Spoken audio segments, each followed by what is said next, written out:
The lazy cat. Once upon a time there was a fat cat who was very lazy and liked eating.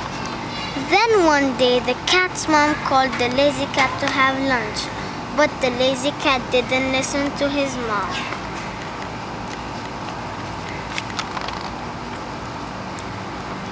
The lazy cat came down from his bedroom 1 hour late for lunch.